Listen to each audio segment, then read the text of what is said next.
The next step to protect democracy, according to Representative Jamie Raskin, a member of the House Select Committee on January 6, would be to reform the Electoral College so that the presidential winner reflects the results of the popular vote.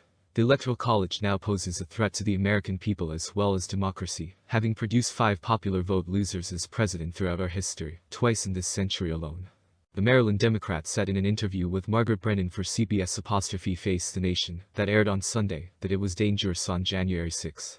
The Electoral College has so many winding lanes and hidden passageways that there are plenty of opportunities for strategic mischief. The president ought to be chosen.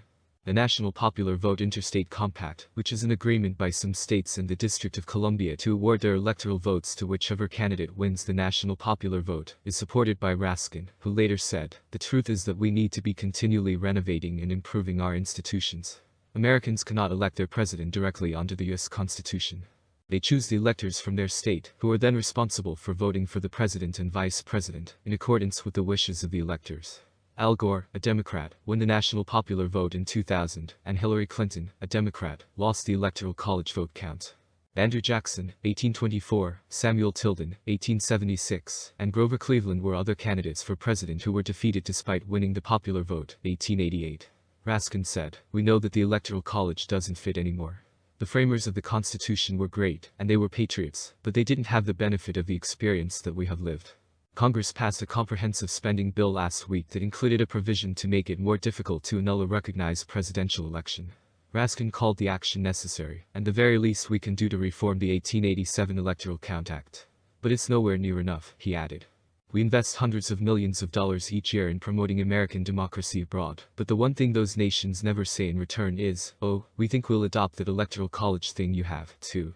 Raskin's comments come just days after the Select Committee, which looked into the attack on the U.S. Capitol on January 6, 2021, released its final report, a thorough summary of the findings of the bipartisan panel, on how former President Donald Trump and his allies attempted to rig the 2020 presidential election. In a symbolic action, the committee referred 4 criminal charges against Trump to the Justice Department during its most recent open meeting. Raskin claimed that the magnitude of the attack on democracy on January 6 was the reason for the unprecedented referrals.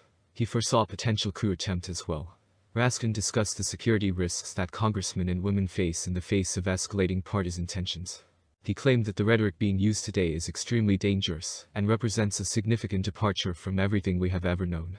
People can disagree without resorting to violence, which is what it means to live in a democracy with fundamental civic respect.